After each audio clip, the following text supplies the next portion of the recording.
প্রধানমন্ত্রী নরেন্দ্র মোদী তিনি হুঙ্কার দিয়েছিলেন সন্ত্রাসবাদীদের ষড়যন্ত্রকারীদের ছেড়ে কথা বলা হবে না এবং তারপরে আমরা গতকাল দেখেছি আদিল এবং আসিফ যে দুজনকে সন্দেহ করা হচ্ছে তারা পেহেলগাম এই যে হামলার ঘটনা তার সঙ্গে জড়িত তাদের বাড়ি বিস্ফোরণে উড়িয়ে দেওয়া হয়েছে।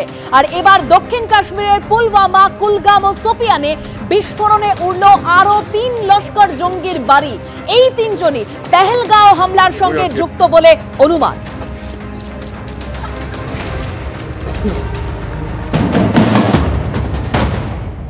जाकिर आखिरी बार यहाँ कब आए थे? 2023 वो घर से निकल गया काम के लिए। हाँ 2023 27 सितंबर वो घर से निकला काम के लिए। वो सुबह काम से निकला तो वो शाम तक वो आया नहीं है। हमने रात को देर हो गया, फिर भी वो रात भी गया, वो आया नहीं।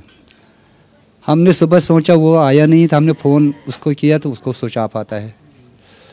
फिर हम वो जो फ़ोन बंद गया तो हमने ढूंढने लगा, वो मिला नहीं है। फिर हमको पुलिस के पास गया थाने पर, वो तो मिसिंग रिपोर्ट हमने वहाँ डाला। 22 तारीख को जो पहलगाम में घटना हुई, आपको तो देखे होंगे, आप लोग मजम्मत भी कर रहे हैं उसका जिस तरीके से हुआ। मजम्मत उसके बहुत किया, वो तो बहुत दुखी है हम उसके लिए।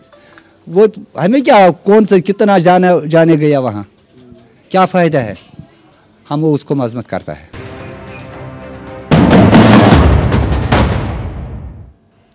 কুলগামের মতলাহমাতে আমরা এই মুহূর্তে রয়েছি এবং জাকির আহমদের বাড়ি, যেটা আপনারা দেখতে পাচ্ছেন ধ্বংসস্তূপ, এটা জাকির আহমদের বাড়ি এবং এখানে তার আত্মীয়রা এখন যে ধ্বংসস্তূপ থেকে যে কিছু জিনিসপত্রগুলো বের করছেন আমরা দেখতে পাচ্ছি। এবং এখানে স্থানীয়রা জানাচ্ছেন কি গতকাল রাত্রির 11টা থেকে কর্ডন অফ স্টার্ট করা হয়েছিল, পুরো এরিয়া কর্ডন করে দিয়েছিলেন সিকিউরিটি ফোর্সেসরা এবং তারপর 2টো সময় ভোর রাত্রিরে সেখানে ব্লাস্ট হয়। ব্লাস্টের পর চিত্রটা এইটা দেখা যাচ্ছে জাকির আহমদ বাড়ি। এখানকার স্থানীয়রা জানাচ্ছেন কি জাকির এখানে 2023 সাল থেকে আর আসেনি, মিসিং হয়ে যায় এবং তারপর থেকে তারা জানে না সে কোথায় রয়েছে এবং তার সঙ্গে তার যে কোনো সম্পর্ক নেই সেটাও তারা জানেছেন। কিন্তু যেদিন 22 তারিখ যে ঘটনা ঘটেছিল সেদিনই তার 2 ভাইকে পুলিশ তুলে নিয়ে যায় এবং তারা এই মুহূর্তে কুলগামে পুলিশ তাদেরকে ডিটেন করে রেখেছে এবং তারা জানাচ্ছেন কি তাদের সঙ্গে কোনো এখন সম্পর্ক নেই, বাকি পরিবারের সদস্যরা এখানে থাকেন।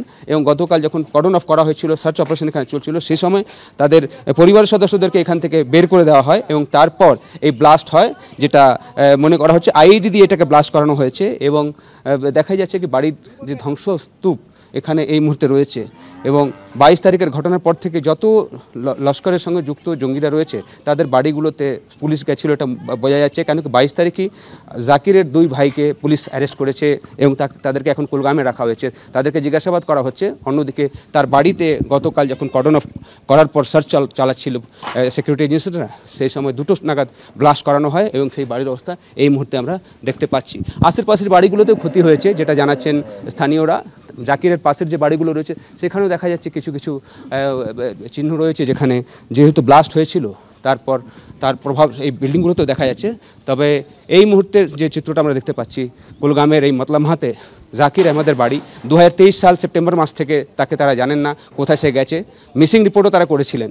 কিন্তু তারপর থেকে সে, যেটা সিকিউরিটি এজেন্সিরা জানাচ্ছেন কি সে লস্করের সঙ্গে যোগ দেয়, পাকিস্তানে যায় এবং তারপর যে 22 তারিখের ঘটনা ঘটেছে সেখানে তার একটা ভূমিকা থাকতে পারে। তার 2 ভাইকে 22 তারিখে অ্যারেস্ট করেছে পুলিশ, তাদেরকে জিজ্ঞাসাবাদ করা হচ্ছে। তবে জাকির আহমদকে তল্লাশিতে পুরো কাশ্মীরে এখন বিভিন্ন জায়গায় রেড করা হচ্ছে সিকিউরিটি এজেন্সির তরফ থেকে। ক্যামেরাম্যানের সঙ্গে বিজেন্দ্র সিং, মতলাহমা, কুলগাম।